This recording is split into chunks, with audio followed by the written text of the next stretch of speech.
Olá, pessoal, sejam todos muito bem-vindos para mais um episódio de Notícias Políticas. Se você não me conhece, eu sou Rafael Talarico, sou advogado e já preparei a sua dose diária de informação. E claro, aqui sempre com um toque jurídico para que você possa compreender um pouco mais dos fatos que saem na mídia. E hoje, o tema do vídeo é Hacker Walter Delgatti Neto, Carla Zambelli e CPMI do dia 8 de janeiro. Se você gostou do vídeo, já deixa o seu like na confiança, mas acompanhe até o final, pois eu tenho certeza de que algo novo você vai aprender. Vamos nessa!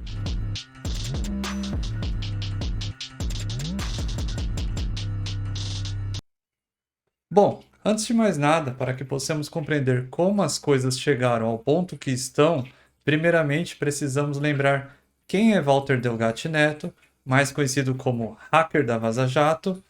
Walter Delgatti, também conhecido como hacker de Araraquara ou Vermelho, é um hacker brasileiro e tornou-se nacionalmente conhecido por invadir celulares de autoridades da Operação Lava Jato, episódio que ficou conhecido como Vaza Jato. Delgatti Neto foi responsável pelo vazamento das mensagens trocadas entre membros da Operação Lava Jato, como o então procurador e agora ex-deputado federal Deltan Dallagnol, e Sérgio Moro, juiz da operação em Curitiba, que atualmente ocupa o cargo de senador.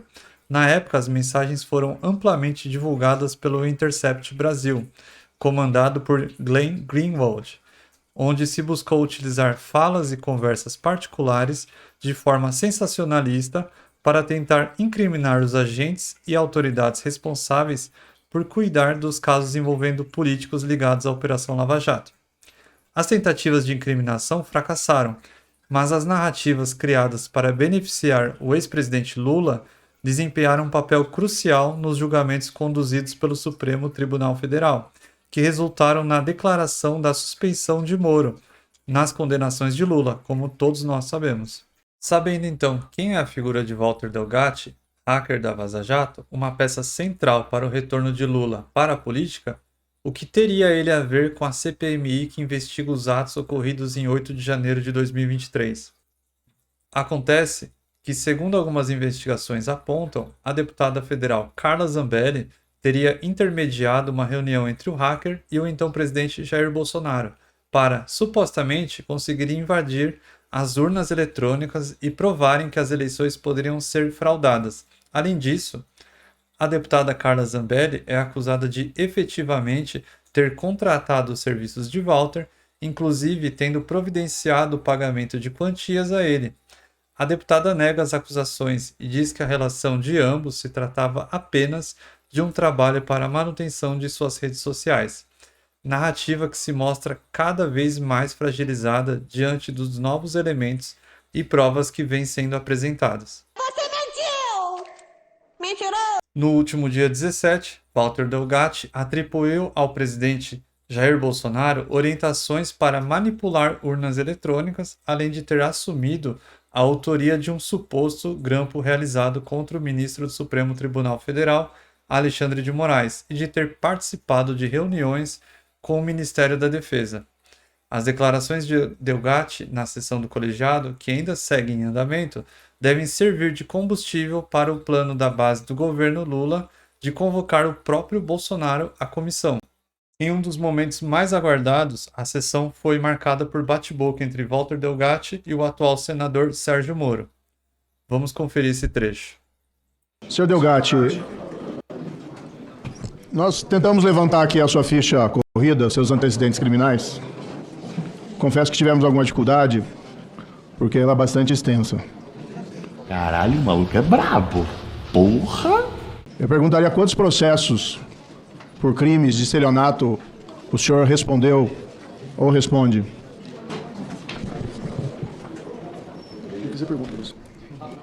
Se perdeu a conta, pode também esclarecer. Repetir, por gentileza. Quantos processos por estelionato, ações penais o senhor responde ou já respondeu? Respondi cerca de 4 ações e fui absolvido em todas elas. Nós pegamos uma lista aqui, De uma perseguição que eu 46 processos, seja em fórum de Ribeirão Preto, Araraquara, Rio Claro, Justiça Estadual. Tem uma Quem que é João Otávio Pasqualino?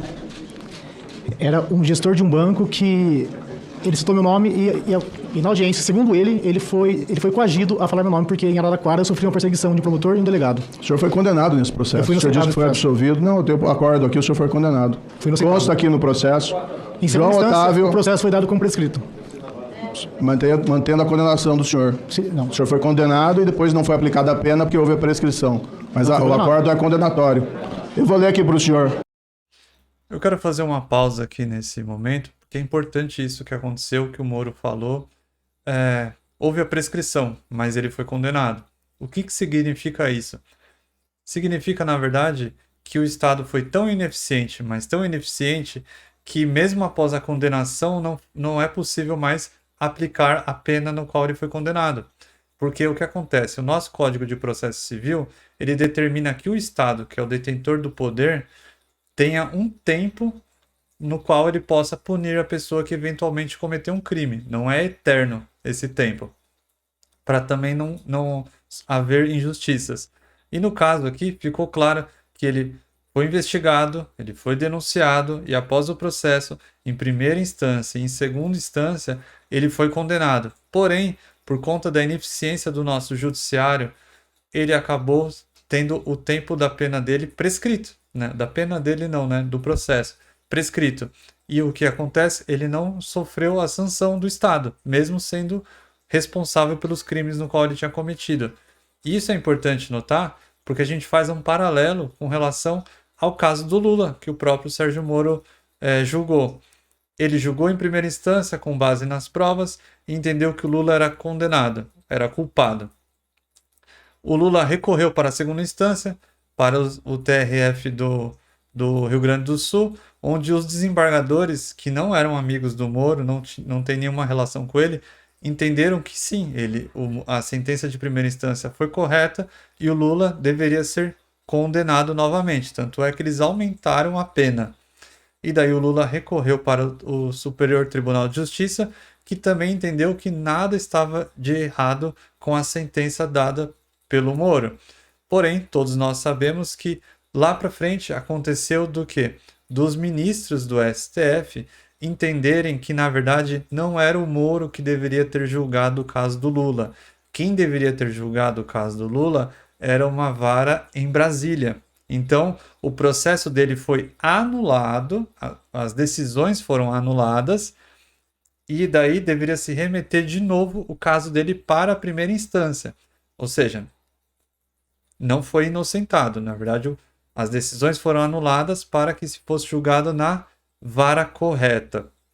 Porém, por conta de todo esse problema que demorou o caso do Lula, e em razão do fato dele ter mais de 70 anos, o Código de Processo Penal entende que pessoas com mais de 70 anos, o prazo de prescrição é contado pela metade. Então, em razão do processo do Lula ter que começar novamente e ele ter mais de 70 anos, haveria a prescrição.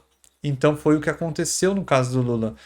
Houve a prescrição, então, na verdade, o que aconteceu foi uma ineficiência do Estado na hora de punir, mas em nenhum momento foi confirmado de que o Lula foi inocentado. Na verdade, o que aconteceria, voltando para a primeira instância, é que o juiz de primeira instância ia condenar ele de novo, ia ter o TRF que ia condenar ele de novo e ele ia ser mais condenado do que ele estava. O problema foi que a nossa justiça e as nossas leis não punem de imediato, né? E também demoram demais para chegar ao final do processo. Tanto é que esses dias a gente viu um caso recente de uma enfermeira que matava bebês lá no Rio Grande do Sul, lá no Reino Unido. E poucos dias após a denúncia, na verdade, ela já foi condenada. Não passou nem um mês e ela já foi condenada. E aqui no Brasil demorou mais de 10 anos e o Lula ficou solto por causa da prescrição. Então é importante fazer esse contraponto aqui, porque a gente ainda tem muito eleitor petista falando que o Lula foi inocentado, sabendo que não é essa a realidade. Mas vamos continuar o vídeo. João Otávio, enquanto funcionário do Banco Itaú, teria agido em conluio com Walter no período de 7 de abril a 23 de julho de 2013, efetuando consulta aos dados cadastrais de titulares de 44 cartões de crédito de clientes do banco, encaminhando os dados e as fotografias das respectivas assinaturas a Walter. Logo em seguida, João Otávio teria providenciado o extravio dos referidos cartões junto ao correio, encaminhando a Walter, que por sua vez os desbloqueava e utilizava no comércio em diversas cidades como Campinas, Atibaia e Bragança Paulista, realizando compras em prejuízo dos titulares dos cartões da instituição bancária, no montante de R$ 623.479. Só nesse caso aqui, Sr. Walter, o senhor foi condenado como estelionatário de 44 vítimas diferentes. Quantas vítimas o senhor já provocou de estelionato? Quantas pessoas foram vítimas do estelionato que o senhor praticou? Relembrando que eu fui vítima de uma perseguição em Araraquara, inclusive equiparada à perseguição que Vossa Excelência fez com o presidente Lula, integrantes do PT, e ressaltando que eu li as conversas de Vossa Excelência e li a parte privada e posso dizer que o senhor é um criminoso contumaz. Cometeu diversas irregularidades e crimes. Pediria aqui que fosse advertido o depoente que não pode chamar um senador de criminoso cometendo crime de calúnia. Peço excusas, então. O senhor, por favor, respeite aqui o plenário desta casa. Retiro o que eu disse, peço excusas. O bandido aqui, desculpe, senhor Walter, que foi preso é o senhor. O senhor não foi preso o senhor foi condenado. O senhor foi condenado. O senhor é inocente como o presidente Lula, então, é isso? Solicito que haja respeito de ambas as partes. Solicito que haja respeito de ambas as partes. A testemunha deve ser tratada com respeito e é obrigação desta presidência assegurar que os integrantes dessa casa sejam tratados com respeito. Bom, a gente viu, né, o desfecho aí desse bate-boca, viu que foi uma coisa assim completamente sem sentido. Um cara que tem milhões de processos aí, centenas, né, até como ele confessa, centenas de vítimas de fraudes e estelionatos que ele cometeu, acusando um ex-juiz de ser um criminoso. E, inclusive, muito embora tenha havido tais acusações por parte do Walter Delgatti, é bom lembrar que mesmo após os episódios da Vaza Jato, onde tivemos todas aquelas conversas demonstradas para o público, o Moro nunca foi acusado de crime nenhum, não responde a crime nenhum com relação àquilo. Ou seja, será que os ministros do STF ou pessoas que acusam ele resistiriam ao vazamento do seu WhatsApp? Eu duvido da maioria que acusa ele. Mas, apesar desse episódio, é interessante que a realidade supera as narrativas e apenas 4 dias depois, Walter Delgatti foi condenado a mais de 20 anos de prisão em razão dos diversos crimes revelados pela Operação Spoofing da Polícia Federal. Foi. Eu vou até mostrar para vocês aqui.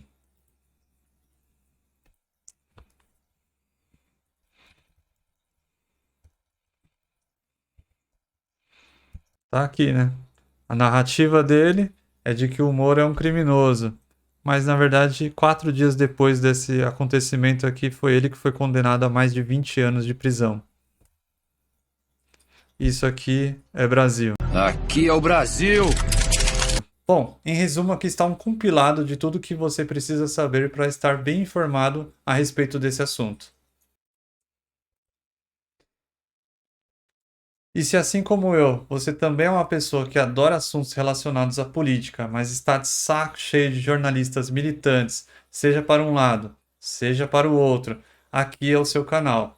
Já vai deixando o seu like se você gostou do vídeo, o vídeo vai ficando por aqui. Te vejo no próximo episódio. Falou!